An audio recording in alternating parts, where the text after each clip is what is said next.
అందరికీ నమస్కారం. అందరూ ముందుకు రావాలి, ముందుకు వచ్చేస్తే బాగుంటుంది. ఈరోజు మన ముందుకి స్వామి స్థితప్రజ్ఞానంద సరస్వతి, స్వామి దయానంద సరస్వతి వారు ఎవరు అంటే, స్వామి దయానంద సరస్వతి నరేంద్ర మోడీ గారికి గురువు గారు. ఆ గురుకులంలో చదువుకొని వచ్చారు కాబట్టి యోగి ఆదిత్యనాథ్ గారితో ఉన్నారు కదా, ఫోటో కూడా మనం చూసాం. కాబట్టి స్వామీజీ వారు మన దగ్గరికి రావటం అనేది మన అదృష్టం. వారు ఉపనిషత్తుల్ని అలాగే భగవద్గీతని ఎక్కువగా ప్రచారం చేస్తూ ఉంటారు. గీతా విజన్ పేరుతో భగవద్గీత చిన్నపిల్లల దగ్గరికి చేరాలి అనే విషయంతో వారు రీసెంట్గా భగవద్గీత అనే దాని మీద కూడా గ్రంథం అనేది రాయడం జరిగింది. అది ఎంతోమంది ఆవిష్కరించడం కూడా జరిగింది. ఇప్పుడు మనకి స్టాల్ నెంబర్ 28లో అది అవైలబుల్ ఉంటుంది. ఓకే, అయితే వారితో పాటు ఆత్మప్రియానంద మాతాజీ వారు కూడా మన దగ్గరికి రావడం జరిగింది. వారు కూడా ఈ యొక్క సన్యాస ధర్మంలోకి వచ్చి ఎన్నో కార్యక్రమాలు చేస్తూ ఉన్నారు. వారి ఇరువురి యొక్క జ్ఞానాన్ని మనం ఈరోజు స్వీకరించుకునే భాగ్యం మనకు కలిగింది. కాబట్టి వారి యొక్క జ్ఞానగంగని మనం స్వీకరించుకుందాం. ఓకే, ఒక్కసారి గురువులకి ఒకసారి లేచి నిలబడి అందరం కూడా క్లాప్స్ చేసి వారి యొక్క జ్ఞానాన్ని మనం స్వీకరిద్దాం.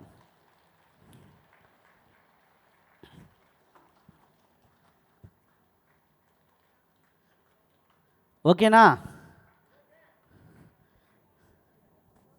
35 to 40 అంటే ఎంత టైంకి అప్పుడు టైం ఇక్కడ 7:40 అక్కడ 7:10 అయింది. ఇప్పుడు 7:45 అంటే ఇప్పుడు నేను కూర్చొని మాట్లాడాలి, నిలబడి మాట్లాడాలి?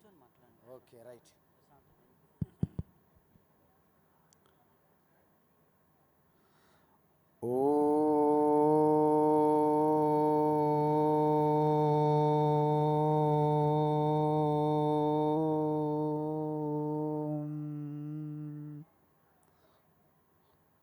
శృణ్వంతు విశ్వే అమృతస్య పుత్రాః ఆయేధామాని దివ్యాని తస్తుః వేదాహమేతం పురుషం మహాంతం ఆదిత్యవర్ణం తమసః పరస్తాత్ తమేవ విదిత్వా అతిమృత్యమేతే తమేవ విదిత్వా అమృతత్వమేతే నాన్యపంతా విద్యతే యనాయ. ఓం శాంతి శాంతి శాంతి. ఆత్మస్వరూప బంధుఘన, ఈరోజు 11 రోజులుగా జరుగుతున్నటువంటి పిరమిడ్ స్పిరిచువల్ సొసైటీ మూమెంట్ ఆధ్వర్యంలో ఇక్కడ జరుగుతున్నటువంటి అద్భుతమైనటువంటి ధ్యాన యజ్ఞం. ఈ ధ్యాన యజ్ఞంలో భాగంగా పత్రిజీ అంటే ఆయన ఒక కారణ జన్ములు. ఎందుకంటే ఇంతమందిని మారుమూల గ్రామాల వరకు, అంటే కేవలం పట్టణాలకే పరిమితం కాకుండా మారుమూల గ్రామాలకు కూడా ప్రతి ఒక్కరికి కూడా ధ్యానం మీద ఒక ఆకర్షణ కలిగే విధంగా ఒక ఉద్యమాన్ని తీసుకొచ్చారు. ప్రపంచవ్యాప్తంగా ఒక పిరమిడ్ అనే కాన్సెప్ట్ని చాలా అద్భుతంగా అందరికీ అర్థమయ్యేటట్లుగా ఆకర్షణీయంగా తయారు చేసినటువంటి ఈ పిరమిడ్ స్పిరిచువల్ సొసైటీ ఈ మూమెంట్లో ఎంతోమంది వారికి ఇన్స్పిరేషన్ అందించారు. అలాంటి వారిలో రవిశాస్త్రి గారు, మన మిత్రుడు రవిశాస్త్రి గారు చాలా సాన్నిహితంగా పత్రిజీ గారి దగ్గర ఉండేవారు. ఆ విధంగానే ఎన్నో ఆయన పుస్తకాలు కూడా రాశారు. ఆయన పుస్తకము శ్వాస. ఎందుకు? పత్రిజీ గారు ముఖ్యంగా వారు తీసుకొచ్చిన ఉద్యమం ఏంటి? ధ్యానం. ధ్యానం అంటే వాస్తవానికి స్వస్వరూపములో నిలిచి ఉండడమే ధ్యానం. కానీ ఆ ధ్యానం అనేది ఎవరో హిమాలయాలలో యోగులు మహా ఋషులు వారికే పరిమితమనే భ్రమలో ఉన్న మనందరికీ కూడా ప్రతి ఒక్కరికి శ్వాస మీద ధ్యాస ద్వారా మీరు సంపూర్ణ జ్ఞానస్థితికి చేరుకోవచ్చు అని పత్రిజీ గారు మీ ముందు ఉంచారు. ఎందుకంటే ధ్యానం అనేది ఇప్పటికి కూడా భయపడతాం. పతంజలి మహర్షి ఏం చెప్పారు? అష్టాంగ యోగ మార్గం చెప్పారు. అంటే యమ, నియమ, ఆసన, ప్రాణాయామ, ప్రత్యాహార, ధారణ, ధ్యాన, సమాధి 8 మెట్లు ఎక్కాల్సి ఉంటుంది. అంటే 8వ మెట్టు అనేది మీరు ఎక్కేదేం కాదు. అంటే ముఖ్యంగా 7 మెట్లు అనేది మీరు ఎప్పుడైతే నడుస్తారో 8వ మెట్లో మీరు నిల్చుంటారు, కూర్చుంటారు. ఆ 8 మెట్లే మొట్టమొదటి యమ నియమ అక్కడ నుండి ప్రారంభమవుతుంది. అయితే మీ అందరికీ ఒక విషయం తెలియాలి. మీరు ధ్యానం చేసేటప్పుడు మీకు ముఖ్యంగా ఒక శత్రువు ఎవరంటే మీ మనస్సు. ఆ మనస్సు కనుక మీరు ఇష్టానుసారంగా అనేక రకములైనటువంటి ఆహార పదార్థములు, రజోగుణము, తమోగుణము, మాంసాహారాలు లాంటివి తింటే మీ మనస్సు అత్యంత చంచలంగా, అత్యంత రెస్ట్లెస్నెస్గా ఉంటుంది. మాంసాహారం తిని ఈ రోడ్డు మీద ఉన్నటువంటి ఏవైతే ఆ చిరుతులు తింటారో మన వాళ్ళు, మనస్సు అనేది అత్యంత రజోగుణంతో కూడి ఉంటుంది. కోరికలతో, యాంగ్జైటీతో, స్ట్రెస్తో ఉన్నటువంటి మీరు ధ్యానమునకు పరిగిరారు. అందువలన పత్రిజీ గారు ఏం చెప్పారంటే శాకాహారం కంపల్సరీగా చెప్పారు. శాకాహారం అనేది ఎందుకంటే మహర్షులు కూడా దుంపలు, ఆకులు, ఫలాలు తినుకుంటూ ధ్యానం చేసి ఉన్నారు. మన ఉపనిషత్తుల్లో, యోగ వాసిష్టంలో, భగవద్గీతలో, అనేక శాస్త్రాలలో ఈ యొక్క ధ్యానం కోసం మీరు శాకాహారం తినవాలి అని పత్రిజీ గారు తీసుకొచ్చారు. అంటే ప్రపంచవ్యాప్తంగా ఈరోజు శాకాహారం మాత్రమే తిని ఉండుంటే ఇంతటి హింసాత్మకమైనటువంటి దృశ్యాలు మనం చూసేవారం కాదు. అంటే పత్రిజీ గారు ఎంత ముందు చూపుగా ఆ మహర్షుల యొక్క వాళ్ళని నడిచిన దారిలో నడుస్తూ ప్రతి ఒక్కరు కూడా శాకాహారంలోకి వెళ్ళాలి. ఎందుకంటే మనం ఎటువంటి ఆహారం తింటామో అదేవిధంగా మన మనసు తయారవుతుంది. కాబట్టి మనం తినే ఆహారము 3 విధములుగా ఉంటుంది. స్థూలమైన ఆహారము మన యొక్క ఫికిల్ మ్యాటర్గా వెళ్తుంది. మధ్యస్థ ఆహారము మన మాంసంగా మారుతుంది. సూక్ష్మంగా తినే ఆహారము మన మనసుకు వృద్ధి చేస్తుంది. అలా శాకాహారం తింటేనే మీ మనస్సు అత్యంత ప్రశాంతతగా ఉంటుంది, ప్రశాంతతగా ఉంటుంది. ఎందుకు? మనస్సు తపస్సు. అది శాకాహారం అనేది మానసిక తపస్సుకు అవసరము. మనస్సు అనేది ధ్యానమైన ఒక ఇన్స్ట్రుమెంట్ కాబట్టి. అందుకే మన ప్రసాద సౌమ్యత్వం, మౌనమాత్మ వినిగ్రహ, భావ సంశుద్ధిత్యేతత్ తాపసం మన ఉచ్యతే, మనోతాపసం ఉచ్యతే. అంటే అర్థం ఏంటి? మానసిక తపస్సు కోసం అనేది శాకాహారం అనేది ఒక ముఖ్యమైనటువంటి సాధనం. కాబట్టి ఈ మాంసాహారం తినే వాళ్ళందరూ కూడా వారు ధ్యానంలో కూర్చోలేరు. కావాలంటే మీరు ఎక్కడైనా గుర్తించండి, మాంసాన్ని తినడం వలన మీలో రజోగుణము, తమోగుణం పెరుగుతుంది. అది పూర్తిగా ధ్యానమునకు విరుద్ధం. మరి ధ్యానమునకు అనుకూలం ఏంటి? వెజిటేరియన్, శాకాహారము. కాబట్టి పత్రిజీ గారు తీసుకొచ్చినటువంటి ముఖ్యమైనటువంటిది ఏంటి? శాకాహారం. అందుకే వారు శాకాహారం ర్యాలీలు చేస్తున్నారు, ఉద్యమాలు చేశారు. ఈరోజు ఇంతకుముందు నిజామాబాద్లోను, అదేవిధంగా ఆంధ్ర, తెలంగాణ అనేక ప్రాంతాల్లో నేను వెళ్ళేటప్పుడు వారు శాకాహార ర్యాలీలు తీస్తున్నారు. అంటే శాకాహారంతో ర్యాలీ తీయడం అంటే అది చిన్న విషయం కాదు. అంటే ధ్యానం మీద వాళ్ళకున్నటువంటి ప్రీతి, మక్కువ మీరు అర్థం చేసుకోండి. ఈరోజు ఎవరైతే శాకాహారం కోసం దాన్ని గుర్తించి, గౌరవించి ఎవరైతే శాకాహారం తింటూ దాన్ని ప్రచారం చేస్తున్నారో వారు ఒకప్పుడు ఋషుల యొక్క సంస్కారం ఉన్నవాళ్ళు. వారందరూ కూడా ఋషుల యొక్క వారసత్వాన్ని అందిపుచ్చుకున్నవారని గుర్తింపు. కాబట్టి మన పత్రిజీ గారు ఒక మహర్షి, ఒక బ్రహ్మర్షి. ఎందుకంటే ఋషులు ఏ దారిలో నడిచారో అదే దారిలో నడుస్తూ మీరు శాకాహారులుగా మారాలి. ఏ రోజైతే ప్రపంచంలో అధికంగా 80% వరకు శాకాహారంలో మారుతారో ఇంతటి విధ్వంసం ఉండదు, ఇంతటి హింసాత్మకమైనటువంటి సమాజం ఉండదు. ఇది మొట్టమొదటి ముఖ్యమైన పాయింట్. రెండవది, ధ్యానం చేయాలంటే మీ మనస్సు చంచలత్వం. మరి చంచలత్వం అంటే మనస్సు శాంతపరచాలంటే ఏం చేయాలి? దానికి ఇంధనం ఎక్కడి నుంచి వస్తుంది? శ్వాస, ఆనాపాన సతి, ప్రాణ అపాన. అంటే ప్రాణం 5 రకాలుగా ఉంటుంది. ప్రాణ అపాన వ్యాన ఉదాన సమాన. అందుకే మనం తినే ఆహారం కూడా మన ఉదరంలో జఠరాగ్నిగా ఉంటుంది. అహం వైశ్వానరో భూత్వా ప్రాణినాం దేహమాశ్రితః ప్రాణాపానౌ సమో భూత్వా పచామ్యన్నం చతుర్విధం అన్నారు. అంటే మనం తినే ప్రతి ఆహారం కూడా మన ఉదరంలో ఉన్నటువంటి జఠరాగ్ని ఈ ప్రాణ అపాన సమానం చేస్తూ వారిని మన్ని వండుతుంది 4 రకాలుగా. అదేవిధంగా మన శ్వాస ఎప్పుడైతే కంట్రోల్ చేస్తామో ప్రాణబంధనాత్ లీయతే మనా జాలపక్షివత్ రోద సాధనం. రమణ మహర్షి చెప్పారు, ఏమన్నారు? మీ మనసుని కంట్రోల్ చేయాలంటే మీ ప్రాణం మీద మీరు కంట్రోల్ కావాలి. ఎప్పుడైతే మన ప్రాణ అపాన కంట్రోల్ ఎప్పుడైతే చేస్తామో, ఎప్పుడైతే మోడరేట్ చేస్తామో, ఎప్పుడైతే కంట్రోల్ చేస్తామో, అప్పుడు మనస్సు అనేది ఆటోమేటిక్గా నిశ్చలంగా శాంతంగా ఉంటుంది. అందుకే గీతాచార్యులు కృష్ణం వందే జగద్గురు ఏం చెప్పారు? వసుదేవసుతం దేవం కంసచానూరమర్దనం దేవకీ పరమానందం కృష్ణం వందే జగద్గురు. జగద్గురు అయిన కృష్ణ ఏం చెప్పారంటే స్పర్శాన్ కృత్వా బహిర్బాహ్యాన్ చక్షుశ్చైవాంతరే భ్రువోః ప్రాణాపానౌ సమో కృత్వా నాశాభ్యంతరచారిణౌ. అంటే మీ అందరికీ ఒక విషయం అర్థమైంది. మీ మనస్సును శాంతపరిస్తే తప్ప మీరు ధ్యానం చేయలేరు. మరి మనసు శాంతపరచాలంటే మీ యొక్క ప్రాణాపానము సమం కావాలి. అంటే మనం ఏం చేయాలి? మన శ్వాసని గమనించాలి. అదే రెండవ ఉద్యమం ఏంటి? శ్వాస మీద ధ్యాస.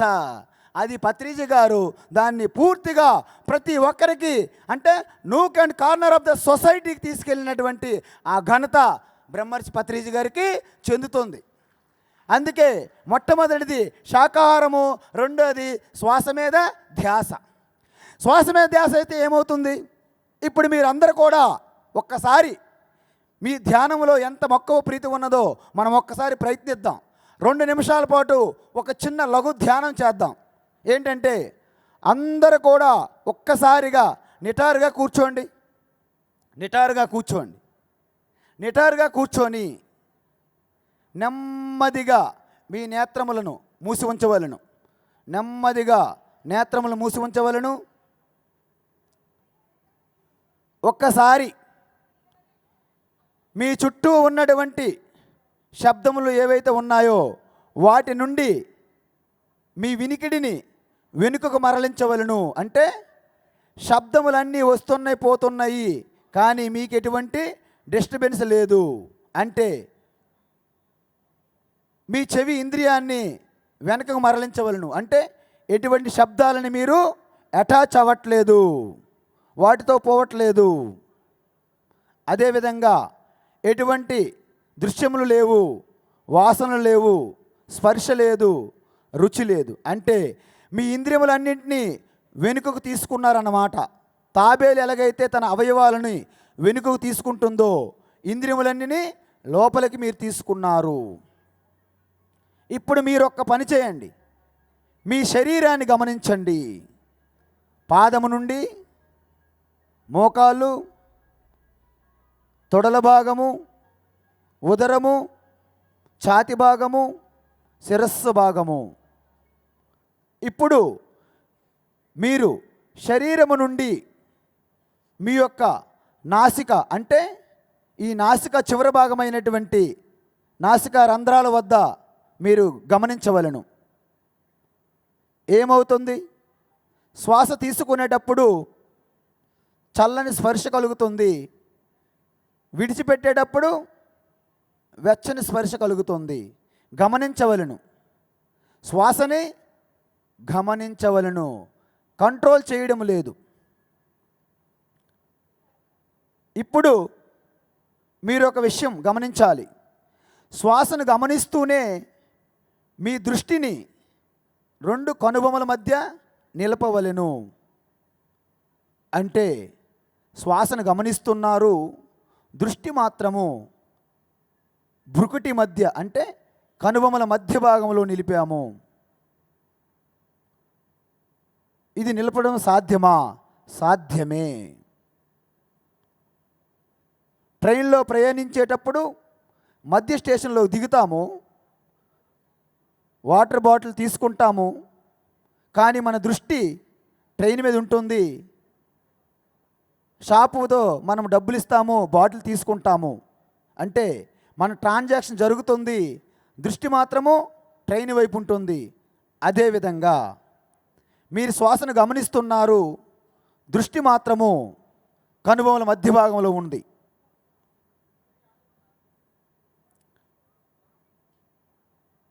ఇప్పుడు చూడండి, ఈ శ్వాస మీద ధ్యాసతో దృష్టిని కనుబొమల మధ్య ఉంచడం వలన ఒక అద్భుతం జరుగుతుంది మీలో. ఒక అద్భుతం, వండర్ ఏమిటంటే మనస్సు అనేది తనంతట తానుగా పూర్తిగా ప్రశాంతత పొందినది. అంటే మనస్సు పూర్తిగా లేని స్థితి అన్నమాట. ఎందుకు? మీ ప్రాణ అపానము సమస్థితి పొంది వాటి యొక్క శ్వాస వేగం తగ్గిపోయింది. అంటే ఈ నాసిక లోపలనే ఆ వాయువు సంచరిస్తుంది. మనస్సు అనేది పూర్తిగా it is melting away in your heart. మీ హృదయస్థములో కరిగిపోయినది. దీనినే శాంభవి ముద్ర అంటారు. శాంభవి అంటే ఎప్పుడైతే మీ శ్వాస మీద ధ్యాసతో మీ దృష్టిని కనుబొమల మధ్య ఉంచినారో అప్పుడే మనస్ఫూర్తిగా లయమైపోయినది. కేవలము utter silence, total silence in your heart. మీ హృదయస్థములో కేవలం ఒక శుద్ధ చైతన్యం, ప్యూర్ అవేర్నెస్, కాన్షియస్నెస్. అదే నిర్వికల్ప సమాధి, అదే సంపూర్ణ శాంతి, అదే శివం, శాంతం శివం అద్వైతం. అహం నిర్వికల్పో నిరాకార రూపః విభుర్వ్యాప్య సర్వత్ర సర్వేంద్రియాణాం సదా మే సమత్వం న ముక్తిర్న బంధః చిదానందరూప శివోహం శివోహం. న పుణ్యం న పాపం న సౌఖ్యం న దుఃఖం న మంత్రో న తీర్థం న వేదా న యజ్ఞా అహం భోజనం నైవ భోజ్యం న భోక్తా చిదానందరూప శివోహం శివోహం.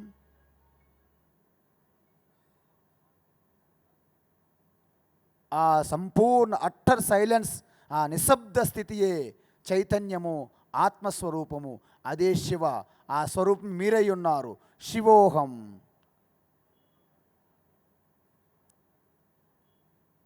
ఇప్పుడు నెమ్మదిగా నేత్రములు తెరవలను. అనంతమైన శాంతస్వరూపంగా ఆత్మస్వరూపమునే దర్శించవలను. అందువలన ఆ స్థితిలో ఎటువంటి అవధులు లేవు, హద్దులు లేవు. విస్తారమైనటువంటి ఒక ఆకాశం వలె.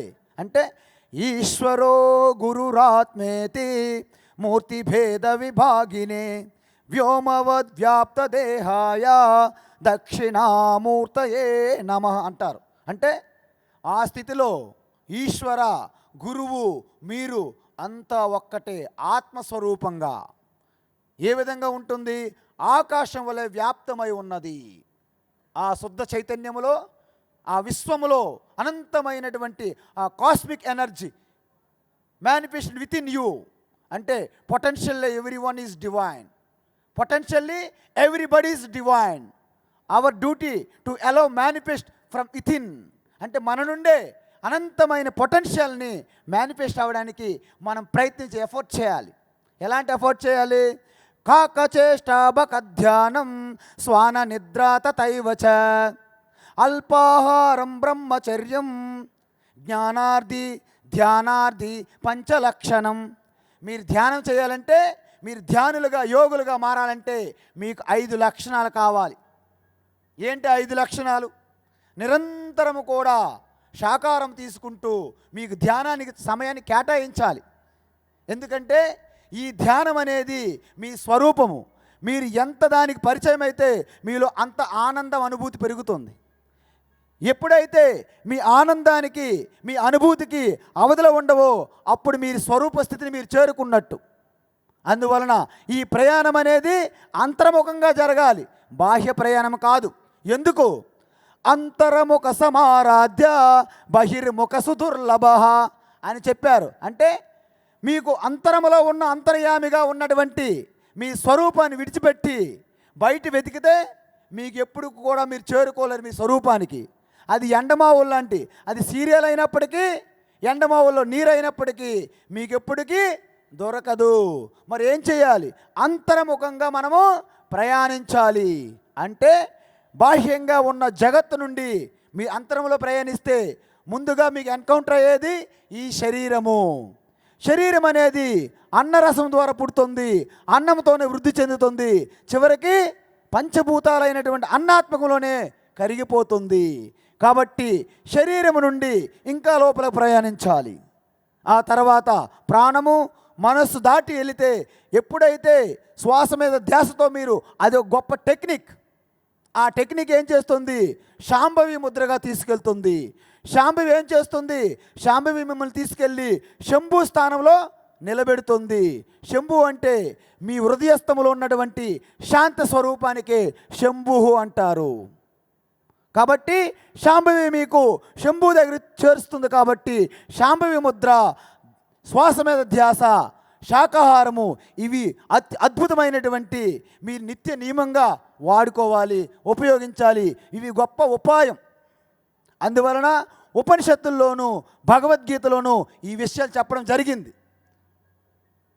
అందువలన ఈ భగవద్గీతలో కూడా దీని గురించి చెప్పారు. మోడరేట్ అన్నారు. అతి సర్వత్రా వర్జయేత్, యుక్తాహార విహారస్య యుక్తచేష్టస్య కర్మసు యుక్త స్వప్నావబోధస్య యోగీ భవతి దుఃఖః అని చెప్పారు. కాబట్టి ఈ విధంగా నిత్య నిరంతరము మీరు ఉదయం లేచినప్పటి నుండే మీరు ధ్యానంలో ఉండొచ్చు. మీరు ఏ పని చేసినా మీరు ధ్యానంలో ఉండొచ్చు. నిరంతరము కూడా ఈ అనంతమైనటువంటి విశ్వములో మీ శక్తే దాగి ఉన్నది. ఎలా ఉన్నది? మన హృదయస్థంలో ఏ శక్తి అయితే ఉన్నదో అదే సూర్యుని నడిపిస్తుంది. సూర్య మండలంలో కూడా అదే శక్తి ఉన్నది. యచ్చాశాయం పురుష యచ్చ ఆయం పురుషే యస్స అసౌ ఆదిత్యే అంటే యహ అయం పురుషే అసౌ ఆదిత్యే స ఏకః అంటే అర్థం ఏంటి? నా హృదయస్థములో ఏ చైతన్యం ఉన్నదో అదే సూర్యమండలంలో అదే చైతన్యము. అంటే సూర్యునిలోను, చంద్రుల్లోను, నక్షత్రాల గ్రహాల్లోనూ, పంచభూతముల్లోనూ మీ చైతన్యమే ఉన్నది. అందుకే అహం బ్రహ్మాస్మి అంటే అదే అర్థము, శివోహం అంటే అదే అర్థము. అహమాత్మ గుడాకేశ సర్వభూతాశయ స్థితః భగవద్గీత అదే చెప్పింది. కాబట్టి మీ అందరూ కూడా ఈ అద్భుతమైనటువంటి పత్రిజీ గారు ఏ దారి చూపెట్టారో ఆ మార్గాన్ని మీరు పట్టుకుంటే మీరు గొప్ప యోగులుగా, మహా ఋషులుగా మారుతారు. ఎందుకు? మీరు ఒకటి గమనించండి, భగవద్గీతలో సకల శాస్త్రాల సారం ఉన్నది. ఒక్కొక్క శ్లోకం ఒక ఉపనిషత్తుతో సమానం, ఒక్కొక్క అధ్యాయం ఒక శాస్త్రంతో సమానం. ఇది గుహ్యతమం శాస్త్రం ఇదముక్తం మయానగా ఏతద్బుద్ధ్వా బుద్ధిమాన్ స్యాత్ కృతకృత్యశ్చ భారత అని చెప్పారు. అంటే భగవద్గీత ఒక్కొక్క అధ్యాయం సంపూర్ణ శాస్త్రం. కాబట్టి ఆ భగవద్గీతతోనే ఈరోజు సకల సైన్స్, టెక్నాలజీ, ఆస్ట్రోనాట్స్, కాస్మాలజీ, అన్ని బ్రాంచ్ ఆఫ్ సైన్స్ కూడా భగవద్గీత మూలంగా తెలుసుకుంటున్నారు. ఎవరైతే భగవద్గీత పట్టుకుంటారో వాళ్ళు ఋషిగా మారుతారు. ఎవరైతే భగవద్గీత చదవరో వాళ్ళు చివరికి మసైపోతారు అని కూడా చెప్తారు.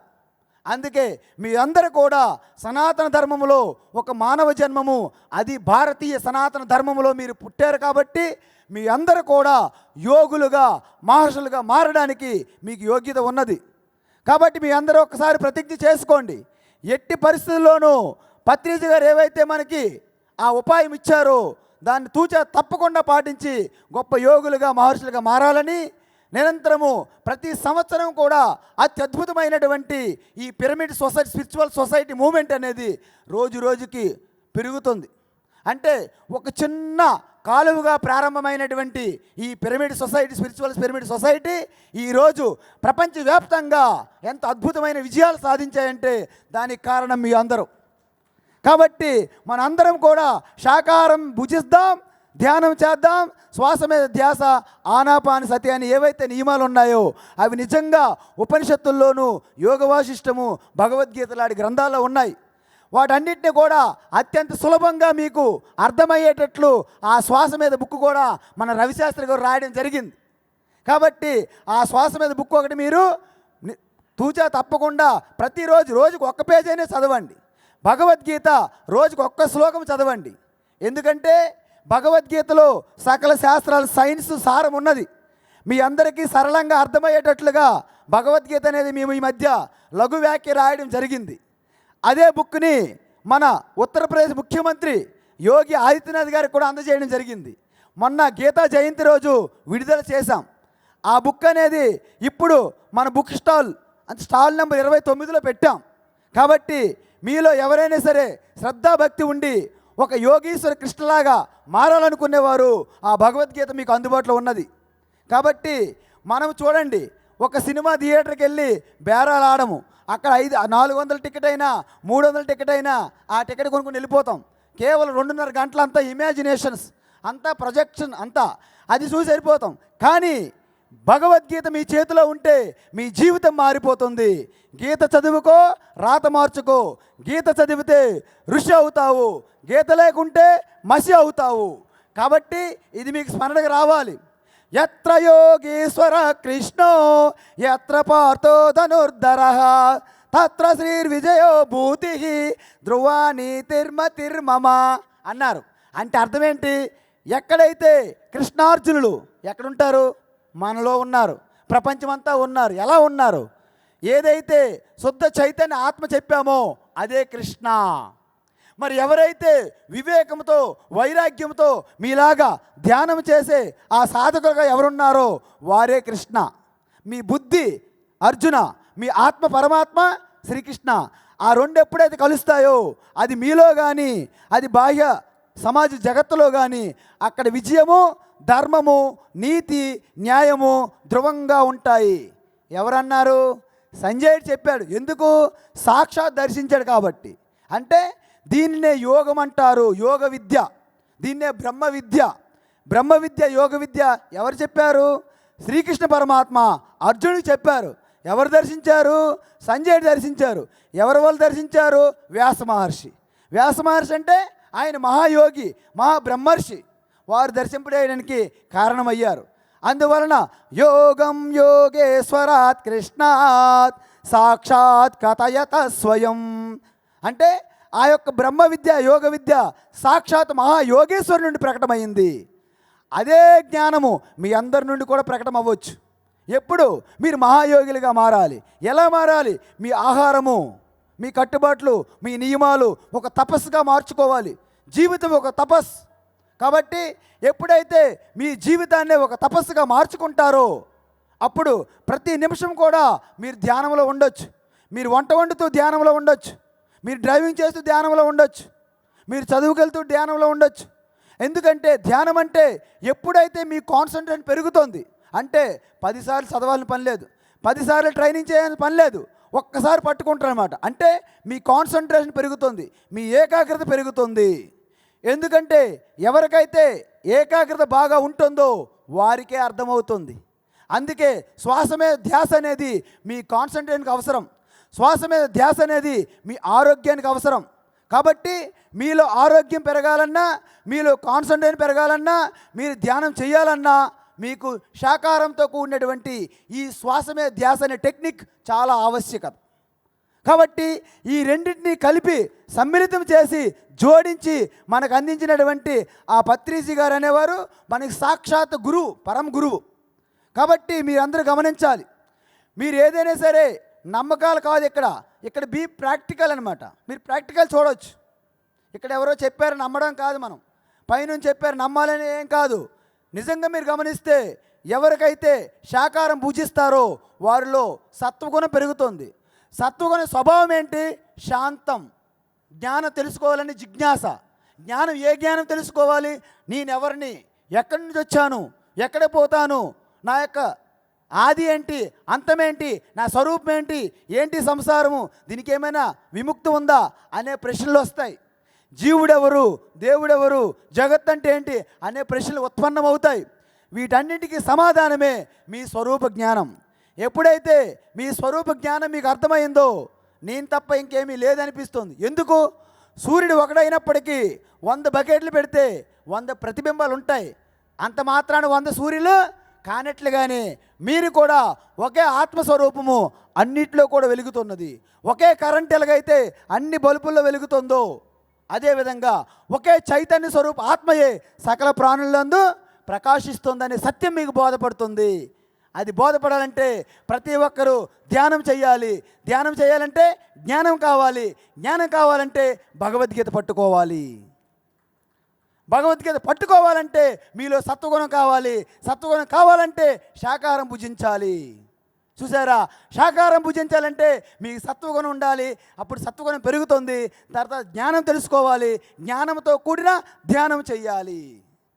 కాబట్టి జ్ఞానం లేని ధ్యానానికి ఎటువంటి ప్రాముఖ్యత లేదు. కాబట్టి భగవద్గీత మీకు ఇస్తుంది ఒక టెక్నిక్. అదే ప్రాణాపానౌ సమోకృత్వ నాసాభ్యంతర చారినౌ.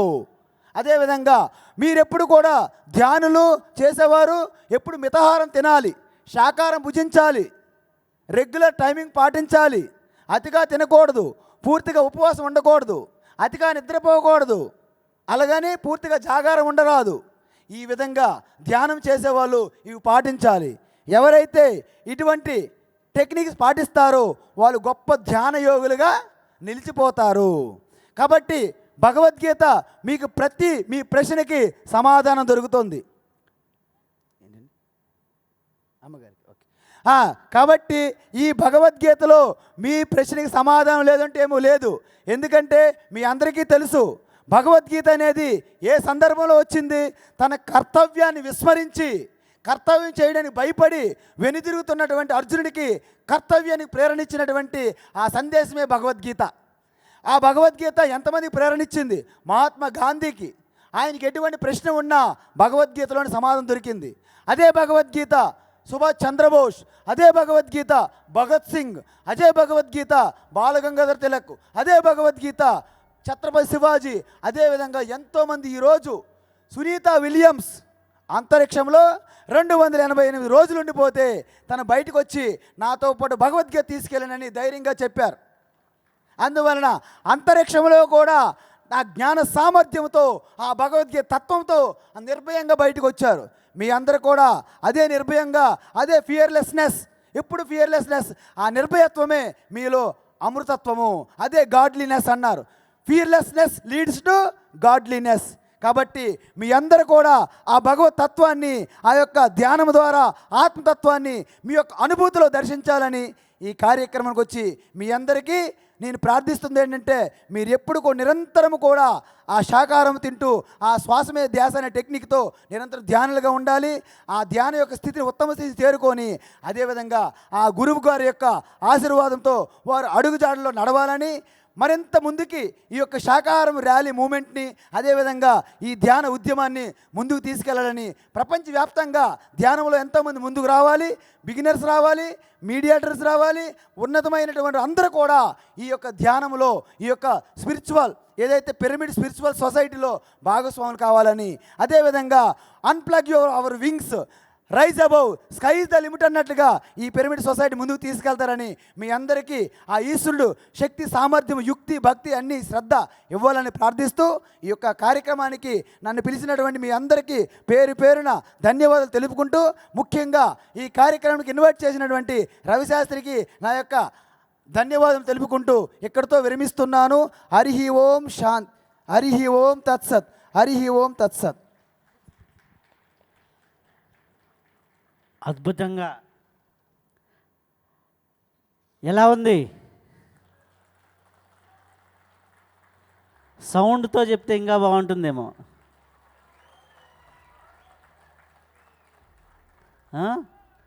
చాలా అద్భుతంగా భగవద్గీతని అలాగే మన యొక్క పిఎస్ఎస్ఎం మూమెంట్లో ఉన్నటువంటి విషయాల్ని క్రోడీకరిస్తూ వారు భగవద్గీత విజన్ అనే సబ్జెక్టుకి కనెక్ట్ చేస్తూ ఎంతో అద్భుతంగా ఉపన్యసించారు. అలాగే మాతాజీ వారు కూడా ఈరోజు రావటం జరిగింది. స్వామి ఆత్మప్రియానంద సరస్వతి మాతాజీ వారు కూడా ఒక 5 నిమిషాలు, ఎందుకంటే సమయాభావం ఉంది కాబట్టి 5 నిమిషాలు. హరి ఓం. ఓం శ్రీ గురుభ్యో నమః. నా పేరు ఆత్మప్రియానంద సరస్వతి అని ఇప్పుడే మన మిత్రుడు చెప్పారు. సో నేను ధ్యానం 2013 నుంచే మొదలుపెట్టానండి. కానీ నాకు ధ్యానం తెల్లవారుజామున బ్రహ్మముహూర్తంలోనే చేయాలి, లేదు ఆ పూజా మందిరంలోనే కూర్చొని చేయాలి అనే ఒక ఆలోచన ఉండేది. అదే పద్ధతిలో తెల్లవారుజామునే లేచి 3 గంటలకి ధ్యానం చేసేదాన్ని పూజ చేసుకుంటూ. అలా చేస్తున్న క్రమంలో కొన్నిసార్లు మనకి పరిస్థితులు అనుకూలించని సమయంలో మనం చేయలేని పరిస్థితులు ఉంటాయి. ఆ సందర్భంలో నాకు పిరమిడ్ మాస్టర్స్, మేము ఉంటున్న నియర్ బై పిరమిడ్ సెంటర్ ఉన్నది, అక్కడ వారి యొక్క పరిచయం ద్వారా నాకు ధ్యానం ఎప్పుడైనా చేయొచ్చు, ఎక్కడైనా చేయొచ్చు, వంట చేస్తూ చేయొచ్చు, ప్రయాణం చేస్తూ చేయొచ్చు, కింద కూర్చొని చేయొచ్చు, పైన కూర్చొని చేయొచ్చు అని ఈ విధంగా నాకు ఒక మోరల్ సపోర్ట్ ఇచ్చారు. సో వారి పేరు మీనా మేడం, జ్ఞానేశ్వర్ సార్ గారు. వారికి నేను ప్రత్యేక ధన్యవాదాలు తెలియజేస్తున్నాను. అదేవిధంగా ఆ రోజు నుంచి ఈ రోజు వరకు కూడా నేను ఏ రోజు 24/7 ధ్యానం చేస్తూనే ఉన్నాను. అదే స్థితి నాకు ఈరోజు మా గురువు స్థితప్రజ్ఞానంద సరస్వతి గారికి భగవద్గీత క్లాసెస్ వినేటందుకు దారి చూపించిందని మనస్ఫూర్తిగా మీకు తెలియజేస్తున్నాను. కాబట్టి ప్రియ ఆత్మబంధ స్వరూపులారా, మీరు కూడా రెగ్యులర్గా, అంటే దీనికి ధ్యానానికి ప్రత్యేక సమయం అంటూ ఏమీ లేదు అని ఆల్రెడీ మనకి తెలుస్తూనే ఉంది. కాబట్టి మీకున్న సమయాన్ని సద్వినియోగం చేసుకుంటూ ఆ కొంత సమయాన్ని ప్రతినిత్యము కూడా శ్వాస మీద ధ్యాస పెడుతూ ధ్యానం చేస్తూ మీ యొక్క ఆత్మ అభివృద్ధికై మీరు ప్రయాణించగలరని నేను మనస్ఫూర్తిగా కోరుకుంటున్నాను. నాకు ఈ అవకాశం ఇచ్చినటువంటి రవిశాస్త్రి గారికి, అదేవిధంగా మా గురువులకి కూడా నేను ప్రత్యేక ధన్యవాదాలు తెలియజేస్తూ ఉన్నాను. ఓం నమః శివాయ. ఒక చిన్న శ్లోకాన్ని చెప్తానండి, మీరు కూడా నాతో పాటు చదవచ్చు. శ్రీరామ రామ రామేతి శ్రీరామ రామ రామేతి రమే రామే మనోరమే సహస్రనామ తత్తుల్యం రామనామ వరాననే రామనామ వరాననే. ఓం లోక సమస్త సుఖినో భవంతు. ఓం శాంతి శాంతి శాంతి. ధన్యవాదములు. చాలా అద్భుతంగా ఇరువురి యొక్క జ్ఞానాన్ని తీసుకున్నాం. వారిని ఇప్పుడు మనం సత్కరించుకుందాం. స్వామీజీ వారిని అలాగే మాతాజీ వారిని కూడా సత్కరించుకుందాం. అద్భుతంగా వారు ఇచ్చినటువంటి జ్ఞానాన్ని బయట నుంచి అన్ని కోణాల్లో మన యొక్క ధ్యానం యొక్క గొప్పతనాన్ని చెప్పడం జరిగింది. కాబట్టి ఆ యొక్క గొప్పగా మనం ఏం చేస్తున్నామనే విషయం ఇంకా ఎన్ని ఉపనిషత్తుల విషయాల్లో నుంచి చెప్పడం జరిగింది. కాబట్టి వారికి గట్టిగా ఒకసారి క్లాప్స్ చేసుకుంటూ, అలాగే వారు రాసినటువంటి భగవద్గీత గ్రంథం అనేది మన స్టాల్స్లో అవైలబుల్ ఉంది. ఎవరైనా కావాలంటే తీసుకోవచ్చు. Stall number 29. కాబట్టి హ్యాపీగా దీన్ని అందరూ ఫాలో అవ్వండి. Thank you very much. అలాగే ఈరోజు గురువులతో ఆఖరి ప్రోగ్రాం. ఈ యొక్క 11 రోజులు ఇంతమంది గురువుల్ని తీసుకొచ్చి ఇక్కడ వారి చేత ఉపన్యాసం ఇప్పించే భాగ్యం నాకు కూడా కలిగినందుకు, ఈ అవకాశం ఇచ్చినందుకు అందరికీ కూడా ఈ యొక్క ఆర్గనైజర్స్కి, హైదరాబాద్ ట్రస్ట్ వాళ్ళకి స్పెషల్గా కృతజ్ఞతలు చెప్పుకుంటూ, అలాగే ఎంతోమంది శ్వాస పుస్తకాన్ని తీసుకొని ఆదరించిన వారందరికీ కూడా స్పెషల్గా కృతజ్ఞతలు చెప్పుకుంటూ థ్యాంక్ యూ వెరీ మచ్. మళ్ళీ నెక్స్ట్ ఇయర్ ఇలాగే ఇదే ధ్యాన మహాచక్రం వేదిక పైన అనేక మంది గురువులతో, ఈసారి రోజుకి ఎంతోమంది గురువులతో మళ్ళీ కలుసుకుందాం. Thank you. ఈ ధ్యాన మహాయాగానికి గురువుల్ని ఎక్కువగా పిలిచింది రవిశాస్త్రి గారి. వారికి ఒకసారి గట్టిగా చప్పట్లు. ఎందుకంటే మేమిద్దరం కూర్చొని దీని గురించి ఎంతో హోంవర్క్ చేశాము. So I again appreciate him and say thanks to him. Claps. మరి ప్రతిరోజు ఒక్కొక్క గురువు గారిని ఇక్కడ పిలుచుకొస్తూ ఇంత అద్భుతంగా కోఆర్డినేట్ చేసిన రవిశాస్త్రి గారికి కృతజ్ఞతలు.